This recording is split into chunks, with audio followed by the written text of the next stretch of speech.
point in the league's existence, I'm going to need for Kelsey Mitchell to get the same whistle as each other stars.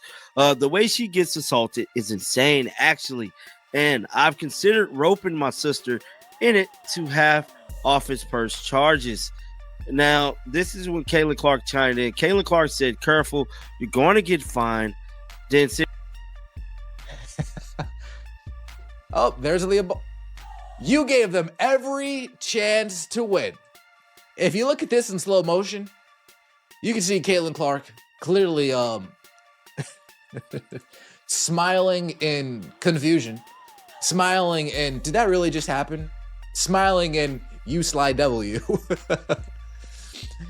And she says, she points at the other team, you gave them every chance to win. Oh, goodness gracious. Caitlin Clark, she's chomping at the bits to start talking to these referees during the game, during free throws.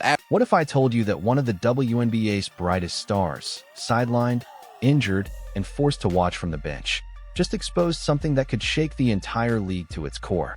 This isn't just about a questionable call or a single controversial play. No, this goes far deeper than that. This is a pattern, a system, a deliberate inconsistency. And it's Caitlin Clark and Sydney Coulson who are daring to blow the whistle, risking fines, backlash, and league scrutiny to tell the truth. Imagine watching your team fight tooth and nail for every point, clawing their way through a grueling game, only to see the referee's decisions seemingly working against you at every turn. That's exactly what happened on August 29th, during the Indiana Fever's nail-biting 76-75 victory over the Los Angeles Sparks. What should have been a moment of pure celebration, a hard-earned win after weeks of effort, pain, and determination, instead became a circus of frustration, confusion, and outrage. The scoreboard didn't tell the full story. The real drama? The officiating, the blatant favoritism, the calls, or lack thereof, that seemed to defy logic. And it wasn't just fans in the stands who noticed. Players, commentators, and even former league executives started speaking out, questioning whether something more than basketball skill was deciding the outcome. This wasn't a coincidence. It wasn't just bad luck. This was a window into a system that may be protecting certain players while penalizing others, and for the first time, the stars themselves decided to call it out publicly. Let's rewind to those final heart-stopping moments. The last 1.9 seconds of the Fever Sparks game stretched into nearly 5 minutes. 5 minutes. Imagine watching the clock tick down while the referees hit reset after reset. Timeouts mysteriously granted. Phantom fouls called. The shot clock ignored as if it didn't exist. Every fan watching live, from front row courtside seats to viewers streaming at home, was left thinking, what on earth is happening? The controversy didn't start in the last seconds. During the second quarter, Kelsey Mitchell made a powerful drive to the basket, slicing through the defense. But then, an obvious, blatant grab from Kelsey Plum, intended to stop the play in its tracks. It was impossible to miss, yet the referees looked the other way. From the nosebleed seats, casual fans could see it. On the Fever bench, the frustration was palpable. Coaches and players alike were shaking their heads in disbelief. And it wasn't just a silent disbelief. The players reacted visibly. Lexi Hull, standing up to protest the missed call, was slapped with a technical foul. Let that sink in. A player penalized for expressing outrage over a clear foul, while the player committing the infraction continued as if nothing had happened. But here's the kicker. This wasn't an isolated incident. It wasn't a one-time lapse in judgment. That's what everybody saw in that game. Like, it didn't really matter what was going on. We all knew what was happening. We all knew what was happening there. And the game was being given. The game was absolutely being given to the Sparks. They were giving the Sparks every single chance possible to go and win that game. Even though realistically, did they deserve to win that game? Hell no.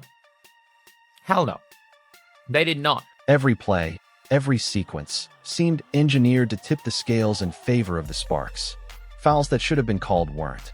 Advantageous calls appeared out of nowhere. And whether it was in the arena or on screens across the country, everyone watching could sense it. Something was off. Something wasn't right. This game wasn't just a victory for the Fever. It was a flashpoint, a moment that exposed the cracks in the league's officiating system and set the stage for Clark and Sydney Coulson to publicly challenge the very integrity of the WNBA. Mitchell has been consistently assaulted on the court, and this game was no exception. Fouls ignored. Hits that would normally earn free throws were waved off. Even when Mitchell tried to use strategy, deliberately missing free throws to burn clock, the officials reset timeouts and extended the chaos. Fans watching live could see the frustration. The Fever bench erupted repeatedly. Lexi Hull's technical foul was a symptom of the larger problem: player frustration being punished while actual rule breakers walk free. Even injured, Clark couldn't stay silent. From the sidelines, she stood up, screaming at the referees, demanding they call it. Call it. Her outburst went viral. People debated online. Was Clark overreacting, or was she the only one saying what everyone else was thinking? Clark's passion was clear. She wasn't just defending herself. She was defending her team, calling out a system that seemed designed to target them. And the WNBA's response? Hit her teammates with technical fouls, while the opposing players remained untouched. Watching from home, sidelined with a torn ACL, Sydney Coulson had had enough. She tweeted, "At a certain point in the league's existence, I'm gonna need Kelsey Mitchell to get the same whistle as other stars. The way she gets assaulted is insane." The tweet exploded across social media. Fans, teammates, and even former executives rallied behind her. This wasn't some off-the-cuff complaint. This was a statement exposing systematic bias in the WNBA. Clark replied with 5 words that perfectly captured the league's twisted approach. "Careful, you're going to get fined." Why? Because in the WNBA, speaking truth to power can cost players thousands of dollars. Sophie Cunningham, for example, has been fined 3 times for criticizing refs. 1 TikTok lip sync, $500 fine. Podcast comments, $1,500 fine. And yet Clark and Coulson continue to speak out, knowing full well the financial risk. Numbers don't lie. Clark suffered 17% of all flagrant fouls this season. Kelsey Mitchell repeatedly assaulted, with minimal calls. Meanwhile, rookies like Paige Buchers receive star treatment, every foul called in their favor. This isn't luck. It isn't random. It's a systematic double standard.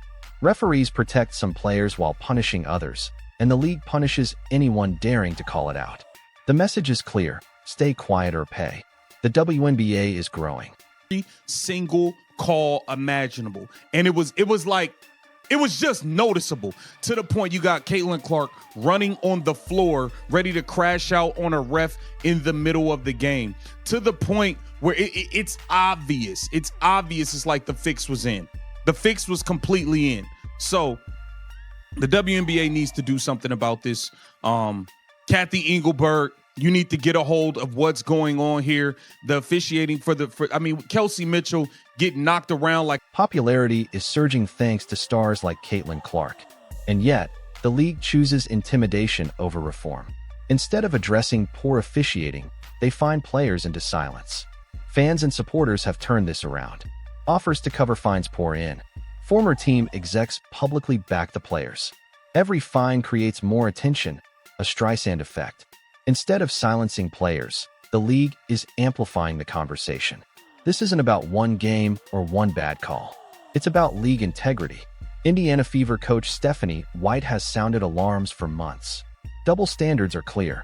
Fouls ignored for some, punished for others. Emotional displays penalized for Clark, while flagrant fouls go unpunished for opposing players. Clark and Coulson refusing to stay silent exposes a league-wide problem. The WNBA risks its credibility if this pattern continues unchecked. The WNBA is at a crossroads. Its brightest stars, injured or not, are willing to risk financial punishment to demand fairness. Fans, former executives, and the world are watching. When players like Clark and Sydney Coulson speak out, the question isn't just about one game, one referee, or one call. It's about whether the league can be trusted at all. And the reality? The WNBA has a choice: reform the system, protect its players, and restore credibility, or continue down a path of financial intimidation, double standards, and public outrage. The gloves are off. The truth is out. And now, everyone can see exactly what's happening behind the WNBA's carefully constructed facade. Please tell me y'all saw Caitlin Clark, the GOAT. Y'all saw Caitlin Clark crash out on the bald head ref last night. Please tell me y'all saw this. And she had Caitlin Clark spaz on the referee last night. And I'm not mad about it. I see a lot of the haters talking about, oh, she be doing too much with the man. Mind your business. You are not in a GOAT's place, so stay out of a GOAT's business, okay? It's that simple.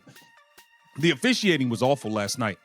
I don't know what was going on in that Los Angeles Sparks Indiana Fever game, but the officiating was flat.